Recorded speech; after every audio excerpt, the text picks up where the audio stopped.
Sekarang permasalahan sedang hangat. Di mana Allah di arsy? Bagaimana memahaminya? Dan sebagainya. Itu semua punya keyakinan Allah itu mujidul wujud. Allah yang paling tinggi, tidak sama dengan makhluk. Karena kaidah dalam ilmu tauhid, ketika akan memahami Allah, harus ada kaidah tanzihun min sifatil makhluk. Allah mesti dibebaskan dari sifat-sifat makhluk. Dibebaskan dari sifat-sifat makhluk. Tidak boleh sama. Sebab kalau Allah sama dengan makhluk atau di bawah makhluk, itu artinya ketuhanan sifat uluhiyah Allah itu hilang di situ. Makanya kita menolak misal, ya maaf, Tuhan lebih daripada satu. Karena yang lebih daripada satu sifat makhluk. Makhluk itu dilahirkan dan melahirkan. Sedangkan sifat Allah mesti beda dengan makhluk. Lam yalid walam yulad. Jadi ketika ada yang mengakui Tuhan, Tuhannya sempat dilahirkan, atau lebih daripada satu, kita tolak. Karena itu sifat makhluk. Apalagi yang lebih lemah daripada makhluk. Misal, baik Tuhan berwujud manusia. Mesti pada perbedaan antara manusia dengan Tuhan. Misal Tuhannya dari patung. Patung aja dibuat manusia. Patung lebih lemah daripada manusia. Bagaimana mau dijadikan sebagai Tuhan? Anda yang bikin, Anda yang nyembah. Nah, bagaimana di sini? Lemah sifatnya di situ. Karena itu ketika beda sifat dengan makhluk, itulah yang disebut dengan khalik. Itu yang disebut dengan khalik. Di antara sifatnya apa? Nih, karena makhluk itu menempat. Allah Subhanahu wa Ta'ala tidak disifati dengan sifat-sifat makhluk. Sekalipun dikatakan itu, tapi tetap jangan dipahami sebagai sifat makhluk. Misal, kita ambil dari pendapat yang sangat populer. Sekarang ada dua pertentangan. Asal keduanya itu bagus. Dari sini misalnya, Syekhul Islam Ibnu Taimiyah sampai ke atasnya ketika mengatakan, ya misalnya Allah alal arsy istawa, Allah beristiwa di atas arasnya. Apakah mengatakan kemudian bertempat? Lihat baik-baik. Beliau katakan, ini ada makhluk di bawah di bumi. Di atas ada makhluk di langit. Atas paling tinggi makhluk tertingginya arasy. Dan di atas makhluk itulah Allah Subhanahu wa Ta'ala. Dipahami uluwun itu tinggi di atas makhluknya. Tinggi di atas makhluknya. Tidak ada yang mengatakan Allah menempat. Tidak ada yang mengatakan Allah menempat. Jadi mengatakan Allah tinggi di atas makhluknya. Persis sama Al-Asy'ari mengatakan Allah tidak menempat. Allahu kana walam yakun lahu makan. Tidak ada tempat karena yang butuh tempat itu makhluk. Sebetulnya dua-duanya bersamaan, punya irisan yang sama. Salafus saleh punya kesamaan dalam kesimpulan. Nah, hanya terjadi kasus-kasus kemudian. Entah siapa yang mengembuskan tiba-tiba. Oh ini rame, ini muncul. Sampai mengatakan ini mujassim, ini bukan. Ada perbedaan teman-teman sekalian. Salah satunya apa? Lihat. Ada di kemudian hari, hadis-hadis yang kalimatnya sangat sensitif. Ayat-ayat Quran yang tidak dipahami dengan kalimat biasa. Makanya kemudian di sini ada beda cara pandang. Yang ini umumnya jangan ditakwilkan. Sudah tempatkan seperti ayatnya saja begitu. Hadisnya demikian begitu. Contoh, misal, yadullahi fawqa aydihim. Tangan Allah di atas tangan yang lainnya. Apa kalimat yad di situ? Sudah. Yad, itu yad dipahami maknanya yad dalam bahasa Arab. Tapi bagaimana cara memahami dilekatkan pada Allah, jangan dipahami oleh kita. Dicukup ayatnya seperti itu, yakini dan pahami demikian. Selesai. Dia tidak menafsirkan dengan tangan, supaya tidak digambarkan tangannya makhluk dan sebagainya. Cukupkan sebagaimana pemahaman ayatnya. Allahu ma'lumun, Allahu ma'rufun, Allah dikenal, diketahui. Wassu'alu anha bid'atun. Bertanya tentang bagaimana, kaif, di situ memunculkan persoalan yang serius. Sehingga menghadirkan bid'ah akidah dalam kehidupan. Nah, ada persoalan lain ketika disebutkan, dia bertanya bagaimana. Contoh, saya pernah menyampaikan hadis ini. Yanzilu Rabbuna tabaraka wa ta'ala. Allah Subhanahu wa ta'ala terjemahan tekstual. Turun yanzilu Rabbuna tabaraka wa ta'ala fi thulutsai akhir minal lail ila sama'id dunya. Diterjemahkan tekstual, Allah turun ke langit dunia setiap di sepertiga malam. Turun. Tiba-tiba ada yang memahami begini. Ustaz, kalau turun, apakah turun dengan sifatnya atau dengan zatnya? Kalau turun dengan zatnya, bagaimana memahaminya? Misal Ustaz tinggal di Jakarta. Ini ada yang di Papua. Papua dengan Jakarta kan bedanya 2 jam Ustaz. Ketika Allah turun di Papua, artinya di Jakarta kan belum subuh. Belum masuk waktu itu. Berarti Allah nggak turun di Jakarta Ustaz. Ketika kemudian waktu Jakarta muncul sepertiga malam, Papua sudah lewat Ustaz. Berarti Allah nggak ada di Papua. Bagaimana cara memahaminya? Nah, solusi yang pertama yang ini mengatakan, kamu jangan samakan dengan sifat makhluk. Jangan samakan turun ya turun, tapi atas sifatnya Allah Subhanahu wa Ta'ala. Yang ini Al-Asy'ari, pada orang seperti ini itu mesti bantu pemahamannya. Karena orang ini selalu menggambarkan visualisasi, bahaya kalau tergambarkan. Maka diberikan solusi. Jika ada kalimat-kalimat seperti itu, takwilkan. Takwilkan itu dibawa kepada makna hakikatnya. Hakikat yang dimaksudkan, inti persoalan di hadis itu yang disampaikan. Contoh, inti hadis tadi apa? Inti hadisnya adalah Allah menurunkan 3 hal. Berupa rahmatnya. Dari rahmat itu Allah turunkan 3 jenis. 1, mengabulkan semua doa yang dipanjatkan. Awas, hati-hati. Yang kedua, memberikan permintaan setiap yang dimohonkan. Yang ketiga, memberi ampunan setiap yang memohon ampun. Sehingga ditafsirkanlah kalimatnya Allah menurunkan rahmatnya supaya tidak gambarkan di benaknya itu bagaimana Allah turun dan sebagainya. Inilah metode takwil untuk menghilangkan pemahaman-pemahaman supaya tidak ada menyatu dengan tempat dan dengan jasad. Ada yang menolak, nggak bisa, nggak boleh ditakwilkan, harus begini-begini. Antum nggak mungkin memahami seperti itu karena ada ayat-ayat yang ketika tidak dipahami dengan itu nggak bisa. Misal, nasullaha fanasiyahum. Mereka lupa dengan Allah, Allah pun lupa dengan mereka. Bagaimana antum bisa menisbatkan sifat lupa dengan Allah? Allah lupa dengan mereka. Apakah Allah punya sifat lupa? Oh, jangan dipahami begitu. Serahkan kepada Allah. Oh, Masya Allah. Bagaimana menyerahkan kepada Allah? Allah mesti bebas dari sifat lupa. Makanya diterjemahkan dengan terjemah ta'wiliyah. Apa terjemahnya? Allah mengabaikan mereka, mencampakkan mereka. Bukan berarti lupa. Karena mereka tidak ingat Allah, diabaikan oleh Allah Subhanahu wa ta'ala. Kita menafikan sifat lupa dari Allah, menerjemahkan dengan kalimat yang senilai dengan keagungan Allah Subhanahu wa ta'ala. Di asalnya prinsipnya sama. Prinsipnya sama. Tidak ada kaitan dengan kalimat-kalimat yang muncul perdebatkan sekarang. Karena itu saya sarankan pada Anda, kalau ada perdebatan-perdebatan di kalangan hal yang tidak membuat kita lebih taat, hanya membuat kita kemudian ramai saja, komentar ini, komentar itu, sampai Sun Gokong di bawah-bawah, sampai Awan di bawah, macam-macam di bawah-bawah, dia pun belum tentu paham tentang itu. Ya, makanya saran saya, lebih baik tepikan hal demikian. Kemudian kalau ada ulama berpendapat, lihat ulamanya.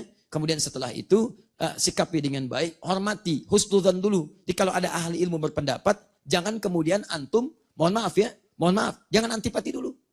Dengarkan dulu, bandingkan dulu, sepakat ambil, tidak sepakat tinggalkan.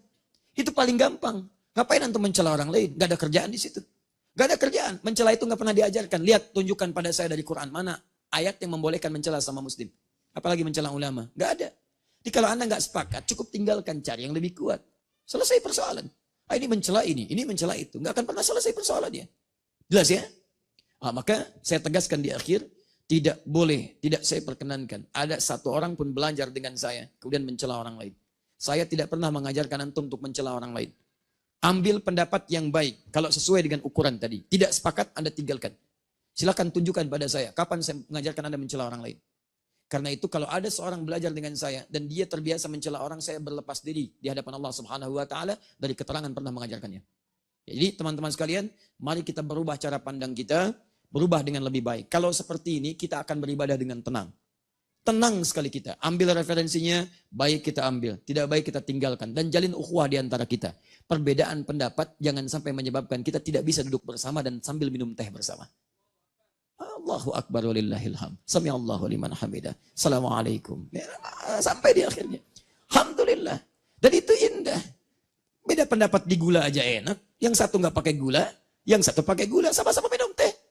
Akhi, berapa gulanya? Jangan banyak-banyak lah. Yang penting jangan terlampau manis. Yang penting setia. Masya Allah. Enak. Saya nyaman minum. Catat tuh, bikin status. Ya, luar biasa.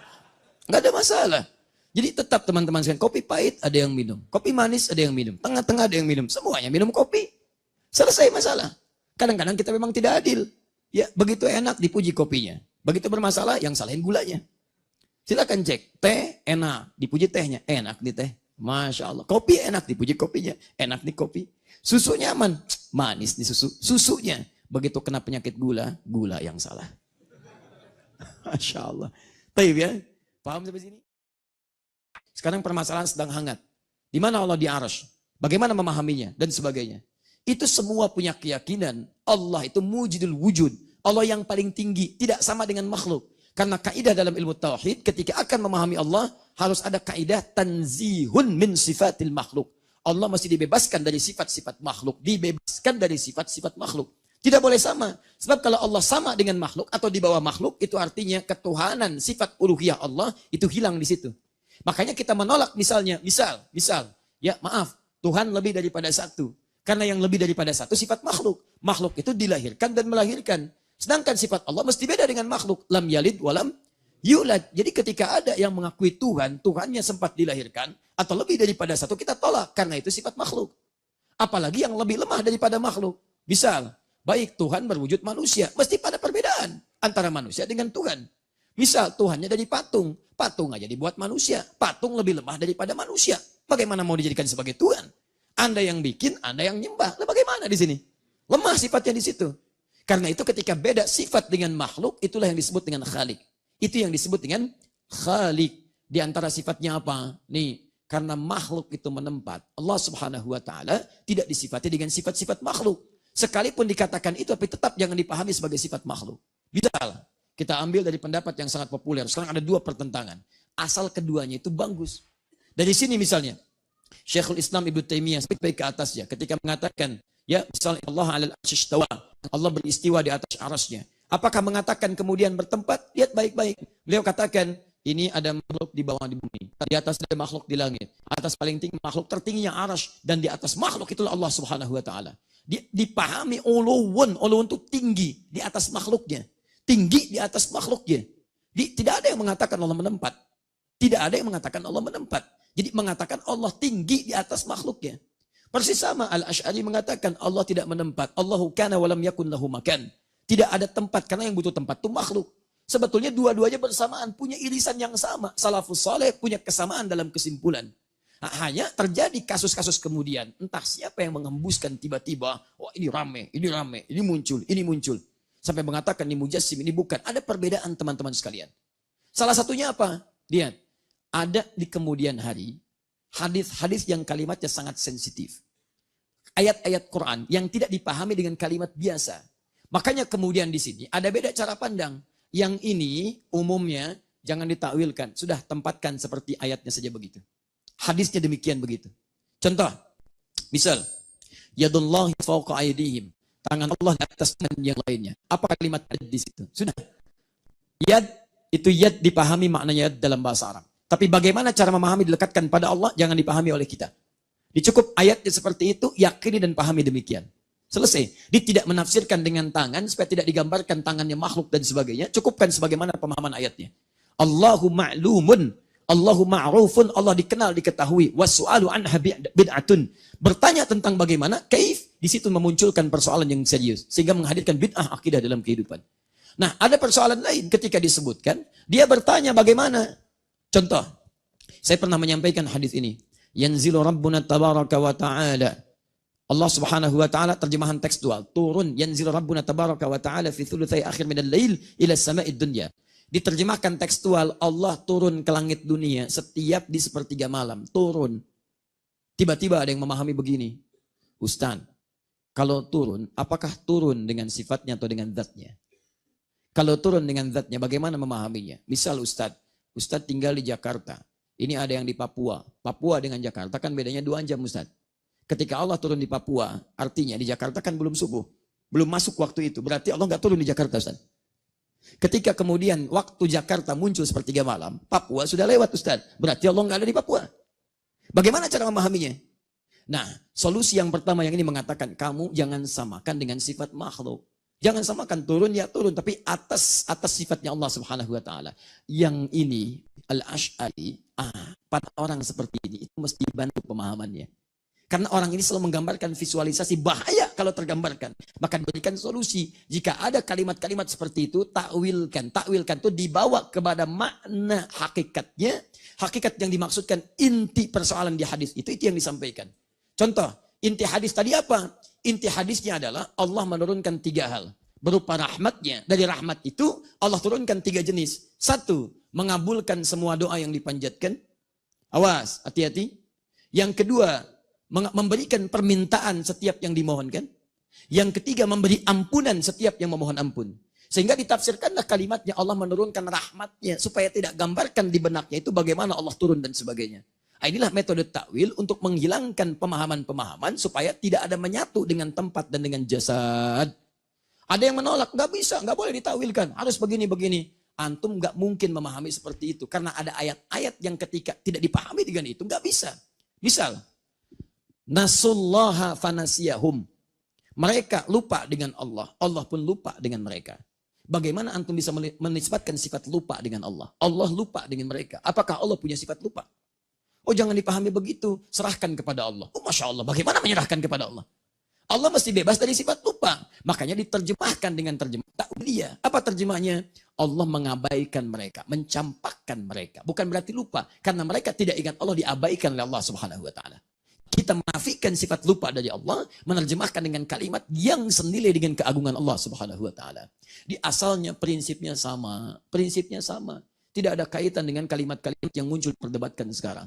Karena itu saya sarankan pada Anda, kalau ada perdebatan-perdebatan di kalangan hal yang tidak membuat kita lebih taat, hanya membuat kita kemudian ramai saja, komentar ini, komentar itu, sampai Sun Gokong di bawah-bawah, sampai Awan di bawah, macam-macam di bawah-bawah, dia pun belum tentu paham tentang itu. Ya, makanya saran saya, lebih baik tepikan hal demikian. Kemudian kalau ada ulama berpendapat, lihat ulamanya. Kemudian setelah itu, sikapi dengan baik, hormati, husnudzan dulu. Jadi kalau ada ahli ilmu berpendapat, jangan kemudian antum, mohon maaf, jangan antipati dulu.